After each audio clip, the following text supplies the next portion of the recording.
Hello everybody, it's me again. I made a video earlier about some tips that you should do when it comes to screening a woman for a potential girlfriend or wife after you have gone to several dates and you're not sure whether you should take the next step.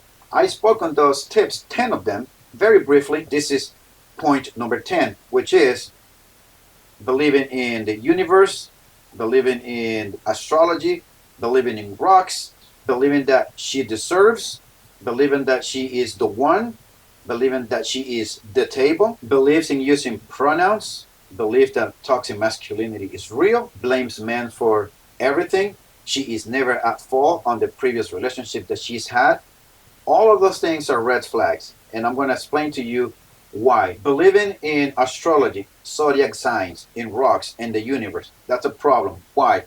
Because they believe that because they are born at a certain month of the year, or the universe, the stars align with no effort on their part, that the universe is going to deliver them the man that they want, no work on their part.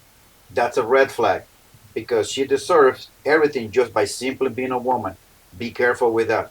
Also, the patriarchy is bad and toxic masculinity is real. Those two things, huge red flag.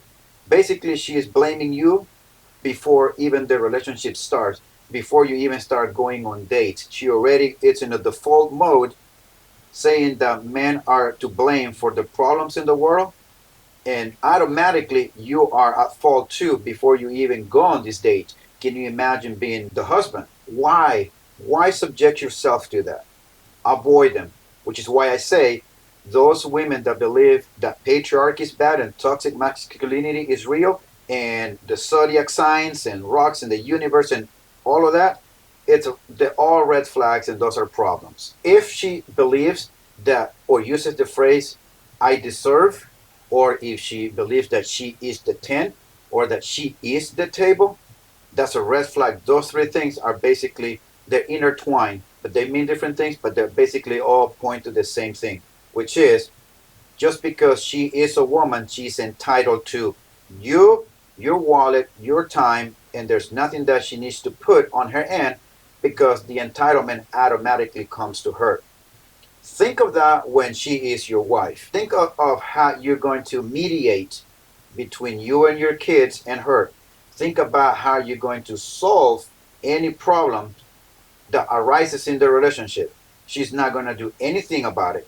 She's going to let everything on your shoulder. Any problem, no support, no supportive woman, no supportive wife, no supportive fiance. Why? Because you are there to serve her because she is and she deserves. So all of that will fall on you. And the big one, the bare minimum. When they say the bare minimum and say the men need to do this, also watch out. What it means is any effort and anything that you do, it will never be enough. It will always be a minimum. Basically, you have to slave yourself to work, be in debt to provide that thing which is, in her eyes, it's more than the bare minimum. And if you cannot provide that, good luck to you. Problems arise, challenges, discussions, arguments, fights, you name it. You're going to bring the bacon, she's going to spend it. Why? Because she deserves. And it's all about me, and entitlement. And some women put themselves above their own kids. I have seen cases like that. I have heard of cases like that. And women that are like this will bring you nothing but entitlement and problems and a lot of headaches. And you will never ever satisfy monetarily this woman's needs. Why? Because it will never be enough because it will always be the bare minimum. Why? Because she's the table, she is a 10, and she deserves better. What does better mean? You will find out once you get married to this woman. So, in my opinion, in the vetting process, pay attention to those things. Another thing, this is my opinion based on things that I have read. Any tattoos, a tatted up woman, piercings everywhere, green color, red, purple, all of those, it's a sign of lack of attention or a deficiency on something that needed to be fulfilled, and the only way to cope with whatever that necessity is or whatever they are lacking is to go get tattoos, to go get piercings, to go color your hair. all the different colors. It's calling attention. They either lack attention, they were not giving enough attention, if you want to say it this way, or there's a coping for something that failed them earlier in their life. We may not like that. We may disagree with that. It is a way to cope with the pain.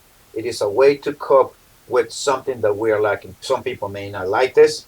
Some people disagree with this. Whether we like it or not, we have to come to terms with ourselves. It is what it is. Also, women that drink, a woman that smokes, a woman that curses like a sailor, saying yo, saying bro, saying dude, yo, what's up? All of those things are masculine traits.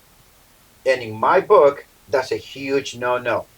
That to me is a way that the woman wants to establish or that she is dominant by speaking such a way, not just in behavior and the way she acts, but she also wants to demonstrate that. Those things are a huge problem in my book. If I hold myself to such standards, I am going to hold my girl to the same standards, which is what I did when I was 20 years old. My wife does not curse. She doesn't drink, never drank, never smoked, never done drugs. She doesn't say bro at all whatsoever. She doesn't say dude either. She doesn't say yo. She is very well mannered and very well spoken. That's pretty much what I was looking for. Any woman that has tattoos, I passed her. Any woman that had all this bunch of piercings, I also passed those women. And trust me, there were a lot of those in Miami. Any woman that curses like a sailor, I had friends, female friends, that curse like you have no idea. I have female friends that drank to the point of passing out at the clubs. And I used to be the guy who would pick them up and take them over to their house once they got drunk. It's a good friend to hang out, but it's not someone that you will want as a wife. I've been there. I've done that. I dealt with women like that. I hung out with women like that when I was young. You really have to pay attention to what you want. We also like to have, because I did too, we like the bad girls, the girls that do all of those things. But do we really want those bad girls for wives? Me, I decided not to gamble with that, and I just kept them as friends. But that's just me. That would be an advice for you young men who want to get into this kind of relationship. Pay attention. Some people have said to me that I'm a lucky guy, that I found a good woman. And I said, no, this is not luck. Luck is for me to just look around, pick a woman, and then turns out to be everything I wanted. That is luck. That you do no work on your part and you just happen to find that woman. That is being luck. No, I had to put in the work. I work. Everything that I have told you, I had to put in the work and do all those things in the vetting process. There's no such thing as luck. As for me, myself, my family, in my life, as far as that is concerned, my wife and I, we both have the same ideals. We believe the same thing when it comes to social media, when it comes to dating, when it comes to finances, when it comes to the direction that we want to take our life, and pretty much just about every aspect that I could possibly think of, we align on the same thing. There is nothing more wonderful to me than to know that when I get home, there are no fights, there are no arguments. Things are taken care of, whether by myself or by her. She has her roles and I have my roles.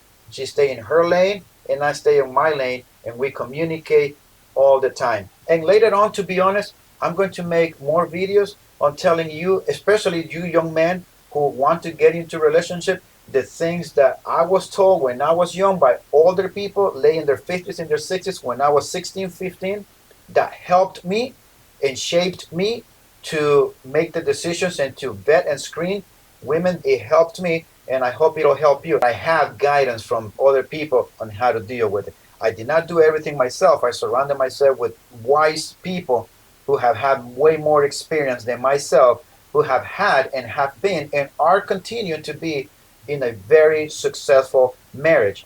I really hope that this information has become very beneficial to you as you go out and start screening and vetting the woman that you want to eventually make your wife as you move into the next stage in your relationship after dating this woman for a while. If you know someone that can benefit from this, bring them over here or share the link with them. Talk to them about it. They can hear it from you or they can hear it from me.